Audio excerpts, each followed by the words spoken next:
So let us start chapter 1, that is real numbers.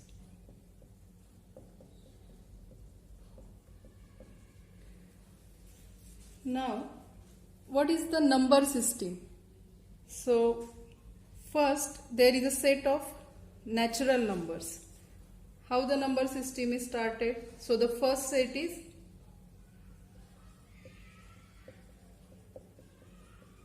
natural numbers. It is denoted by symbol n.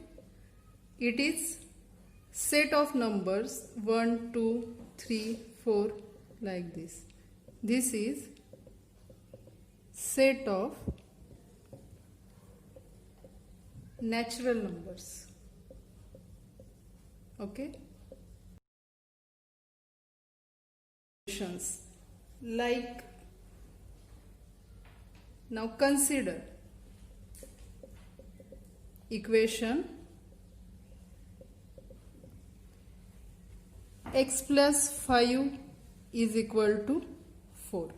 Now what is the solution of this equation? Its solution is x is equal to 4 minus 5, that is minus 1. That minus 1 is not present in the set of natural numbers. Therefore, the new number system, that is integers, is set of integers is introduced. Okay. Now consider the equation x plus 5 is equal to 4. Its solution is x is equal to minus 1, which is not present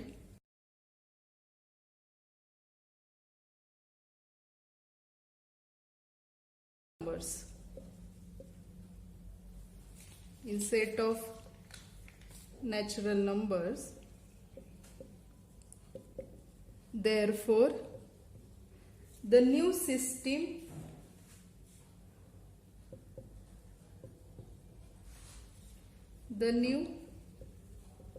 set of numbers introduced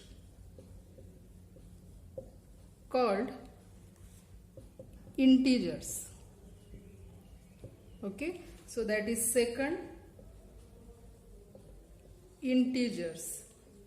It is denoted by z.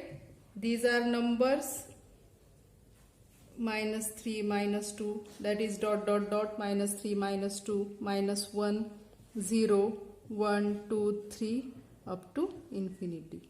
Okay, this is set of integers. This is set of integers. Now again, there are some equations like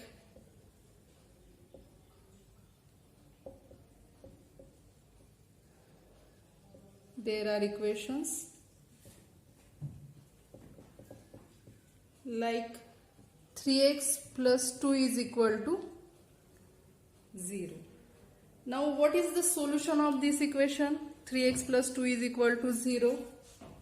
Its solution is x is equal to minus 2 upon 3. Whether that minus 2 upon 3 exists in this set of integers? No. Therefore, there is a need to introduce another set of number that is called as set of rationals. Okay. So, there are equations like whose solutions does not exist in set of integers. Therefore, it extended to form set of rationals. Okay, that is second set, rational numbers. Now rational numbers is denoted by letter Q. Now you can observe that the notation, for example, set of natural denoted by n. So we double the line, set of integer. We doubled here z. For q, there is, we double this line, means these are nothing but notations for number system. Now what is rational numbers? It is denoted by q. These are nothing but numbers of the form p upon q, where p and q are integers and q should not be equal to 0. Okay, otherwise what happen? If q will be 0, then that number will be infinity. So q should not be equal to 0. It is of the form p upon q. Again, we can say that the GCD of p and q must be 1. These are rational numbers. These are rational numbers. Okay. Now again, there are some numbers which we cannot express in the set of rational numbers. That numbers are called as irrational numbers. So that is next type, irrational numbers. Which are those? Root 2, root 5, e, pi, all these are irrational numbers.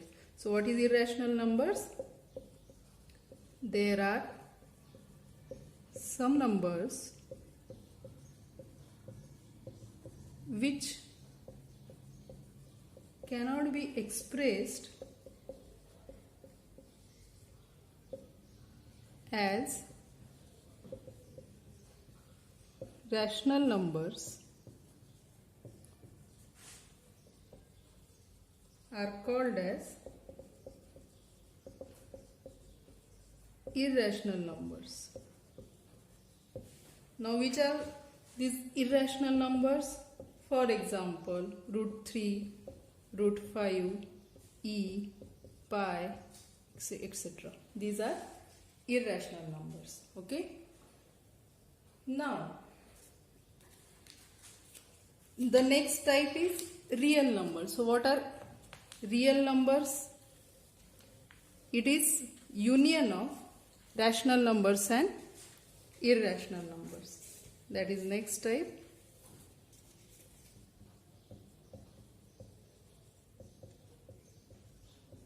Real numbers. It is denoted by R. So real number is union of rational numbers and irrational.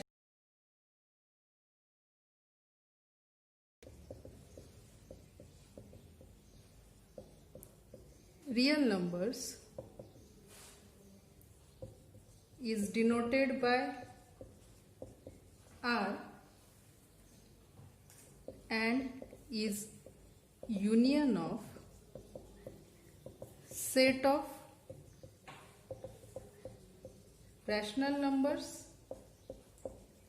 and set of irrational numbers. Okay, so we have seen natural numbers, integers, rational numbers, irrational numbers and real numbers. Now we can write down one note, that is set of natural number is a subset of set of integers, because what we are doing, we are extending the set of natural numbers, so we get set of integers. Again, set of integer is a subset of set of rational number, and set of rational number is a subset of set of real numbers. Okay, now note that again another note is set of rational number and set of irrational number. Both set are distinct. Suppose we are denote the set of irrational number by q complement, so its intersection will be empty set. That is, set of rational numbers and set of irrational numbers, both sets are completely disjoint, but their union, set of rational and set of irrational, their union is system of real numbers. Okay. Now let us see some algebraic properties of R that are also called as field axioms.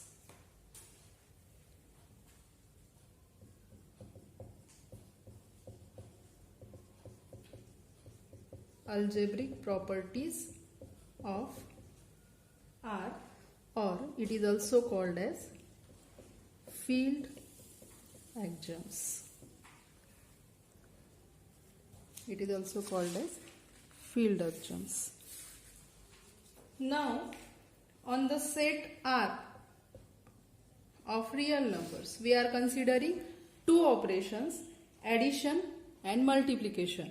And with respect to this addition and multiplication, we will see some axioms.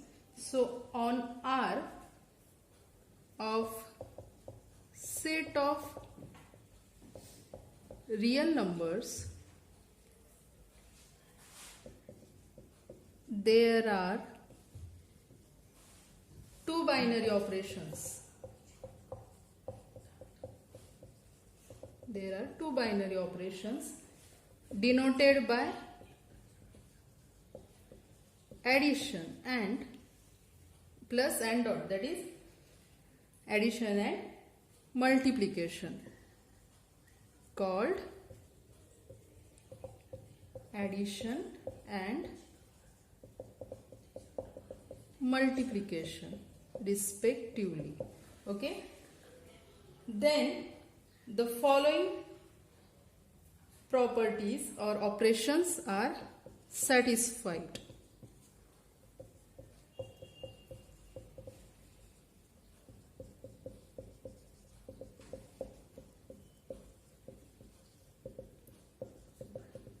These operations are also called as field axioms, called as field axioms. So let us see these operations one by one. Now the first operation is for AB belongs to R, A plus B belongs to R. If A and B, two elements belongs to R, means if these two are real numbers, then their addition belongs to R, means their addition is also real number. This property is called as closeness of addition.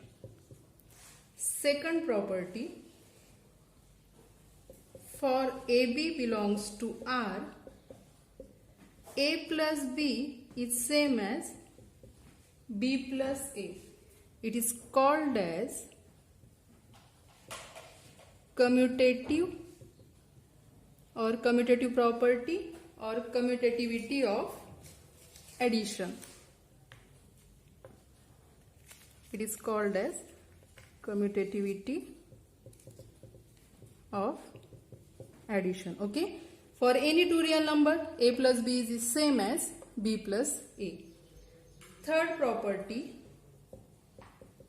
for A, B, C belongs to R, A plus B plus C is same as A plus B plus C. Means in left side, we are first adding two elements A and B and then add third element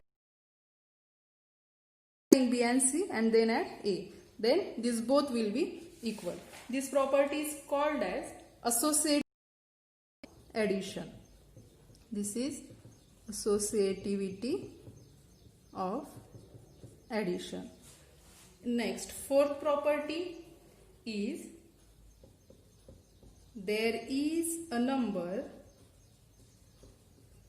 Now you all know that if we add 0 to any number, we get that number again.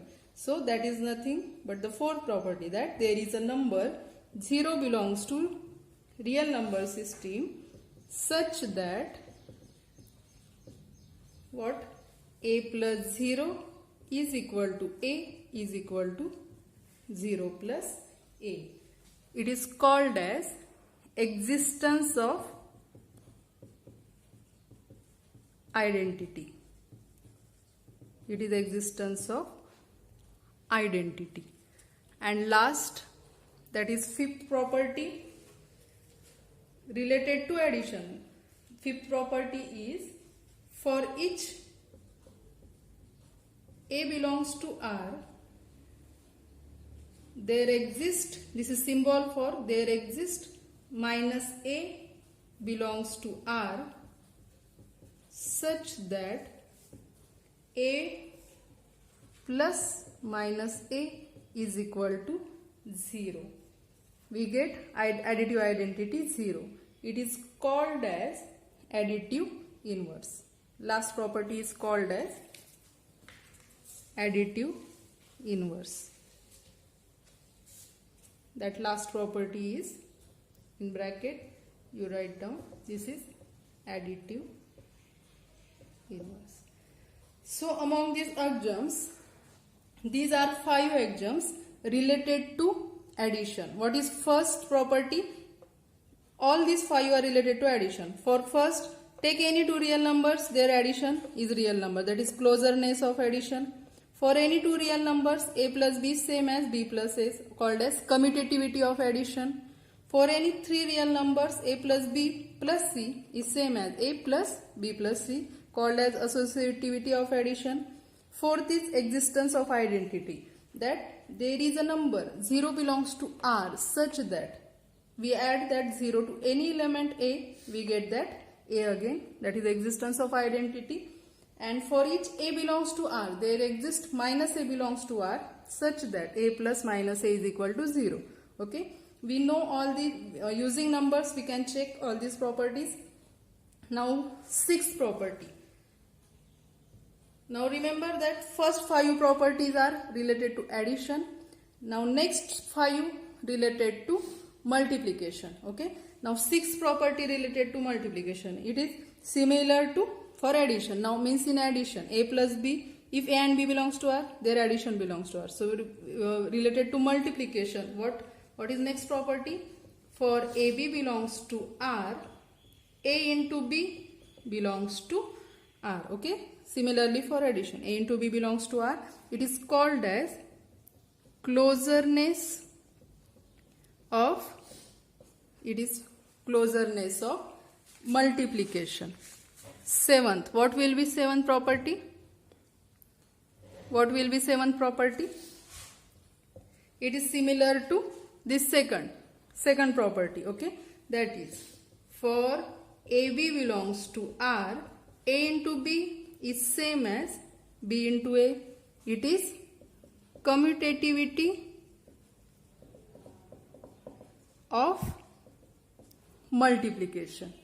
Eighth property, that is similar to this third property. What that will be? For ABC belongs to R, what? A into B into C, B into C. Okay, it is called as associativity of multiplication. Okay, that is eighth property. Ninth property, that is similar to fourth property. Now for addition, there is a number 0 which if we add to any number we get 0. Now what will be related to multiplication? What is that number? If we multiply to any number, we get that any number again. That number is 1. Okay, so 1 is multiplicative identity. So that is ninth property. There is a number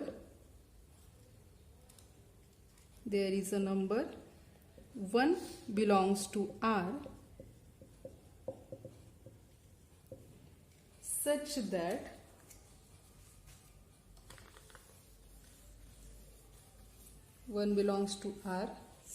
that if we multiply any number by 1, we get 1 again. That is 1 dot A is equal to A is equal to A dot 1 for all A belongs to R. Also write down in 4 for all A belongs to R. and 10th property, that is similar to fifth property. Okay, fifth property. In fifth property we have seen additive inverse. In 10th property we will see multiplicative inverse. So what is multiplicative inverse? For each A non-zero in R, there exists 1 upon A belongs to R such that A into 1 upon A is equal to 1. Okay, we get multiplicative identity here, means multiplicative inverse of A is 1 upon A. 1 upon A is multiplicative inverse of A. This property is multiplicative inverse. This is multiplicative inverse. Okay, now we have seen first 5 properties related to addition, next 5 related to multiplication, and the last, that is 11th property, is related to both addition and multiplication. That 11th property is for A, B, C belongs to R, A into B plus C is same as A into B plus A into C. Okay, that is, this property is called as, this multiplication distributes over this addition, A into B plus A into C. It is called as multiplication distributes over addition. Okay, now these 11 properties are called as algebraic properties of R, or these are also called as field adjuncts.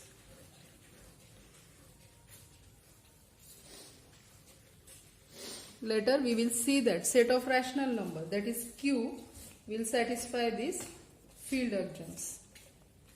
So we call Q as a field. Now let us see theorem. Theorem first. If Z and A are elements of R such that Z plus A is equal to A, then Z is equal to 0. By taking numbers, we can easily see that after adding Z and A, both are real numbers. Its addition gives A, means definitely Z must be 0. But let us prove it. There are total 6 parts in theorem A. This is first statement. First let us prove this part. Now what is given? Hypothesis is Z plus A is equal to A. We add minus A on both sides. So we can write it as, after what we get after adding minus A, Z plus A plus minus A is equal to A plus minus A. So what we can write? Left hand side, using associativity, we can write Z plus, adding these two first, Z plus minus A, that is A minus A, is equal to, using axiom A plus minus A, we get 0. So what we get? Z is equal to 0. Okay, so if Z plus A is equal to 0, definitely Z is equal to 0. Second, now B is, if U and B not equal to 0 are in R, U is element of R, B is non-zero element of R, such that U into B is equal to B, then what will be U? U into B is B, means definitely U will be 1. So let us prove it using the axioms. Now what is given? B is non-zero. Since B is non-zero, so using axiom, definitely we can say that there exists 1 upon B belongs to R such that B into 1 upon B is equal to 1. We can say this, okay? Now what is given?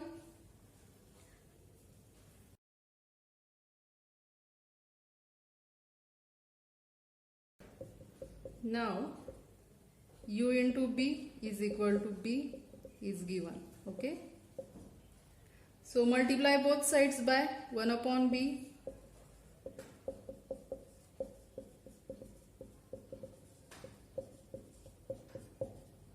Okay, so let us multiply both sides by 1 upon B.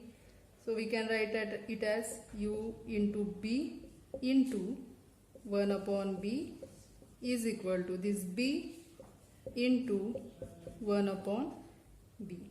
This implies, using associativity, we can write it as U into B into 1 upon B is equal to, again using axiom, B into 1 upon B will be 1. This implies U into, what will be B into 1 upon B? That is 1 is equal to 1. Means what we get finally? Finally we get U into 1. What? That we have to prove. It is proved U is equal to 1. If U into B is B, then U will be 1. Okay, that is part B of theorem first. Next part C is, C part of theorem is, if A belongs to R, that is if A is any real number, then A into 0 is equal to 0.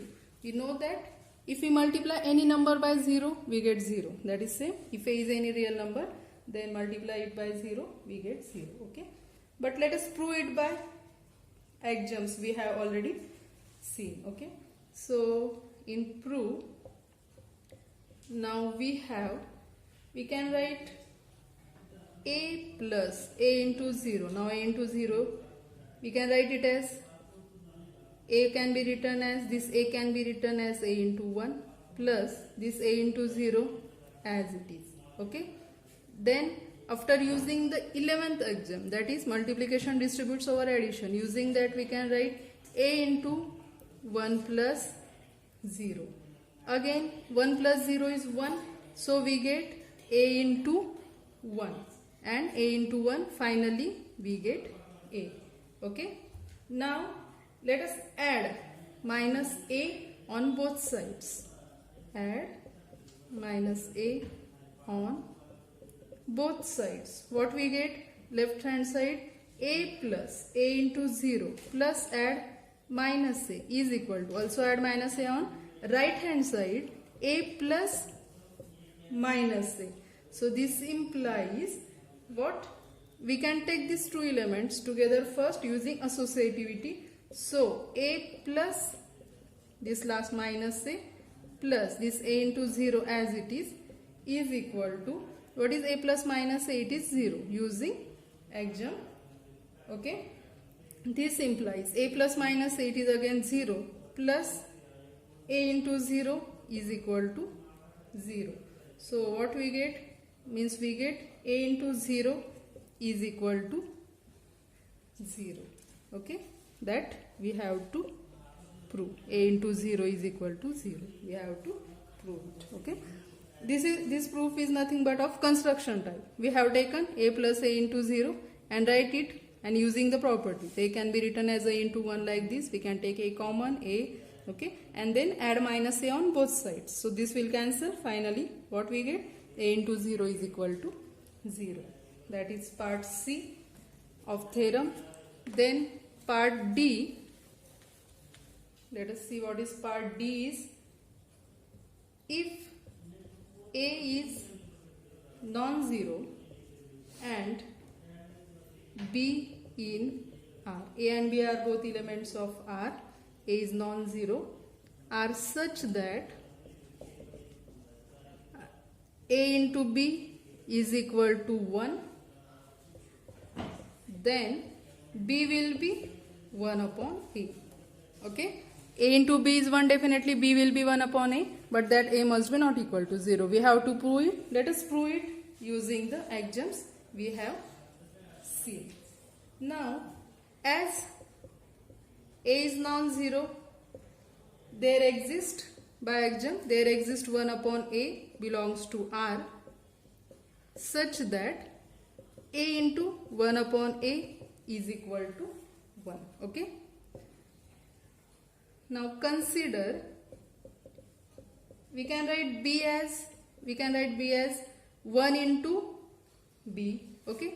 Now this 1 can be written as a into 1 upon a. We can write a 1 as this b as it is. Okay. Using associativity, we can write it as 1 upon a first, then a into b. That 1 upon a as it is. And what is a into b? A into b is 1. It is given. Okay. Since a into b is 1. So what we get? 1 upon a. That is finally what we get? B is equal to 1 upon a. That is part D of the theorem. Okay. Statement D of theorem first. Next, statement E, that is, if a into b is equal to 0, then you know it, you all know it very well. If product of two numbers 0, then definitely either one of them is 0. A into b is 0, then either a is equal to 0 or b is equal to 0. Let us prove it. Again using as a not equal to 0, there exists 1 upon a belongs to R, such that a into 1 upon a is equal to 1. Okay. Now, what is given? Given a into b. Hypothesis is a into b is equal to 0. Multiply both sides by 1 upon a. Multiply both sides by 1 upon a. So what we get? Multiply it to both sides by 1 upon a. 1 upon a into b is equal to 1 upon a into 0. Using associativity, we can write it as 1 upon a into b is equal to 1 upon a into 0, 0.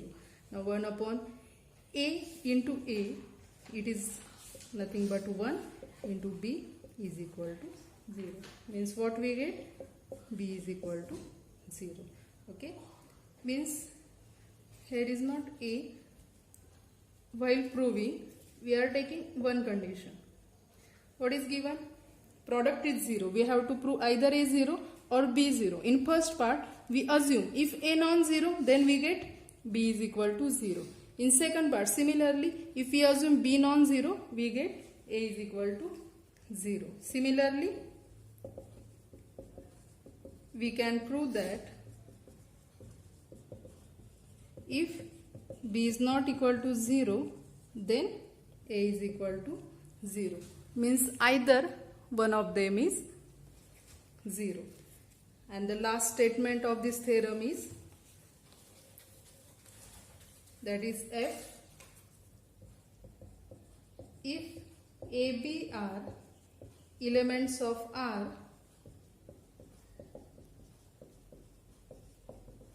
such that a plus b is equal to 0, then b is equal to minus a. If a plus b is 0, then b is equal to minus a. What is the hypothesis? A plus b is equal to 0. Adding minus a on both hand side, what we get? Minus a plus b is equal to minus a plus 0. Using associativity, we can write it as minus a plus a first plus b. Minus a plus 0, here we get minus a. Here we get 0. Minus a plus a 0 plus b is equal to minus a. That is what we get, b is equal to minus a. If a plus b is equal to 0, then b is equal to minus a. Okay, this is proof of theorem first. In next lecture we will see remaining theorems. Okay, thank you.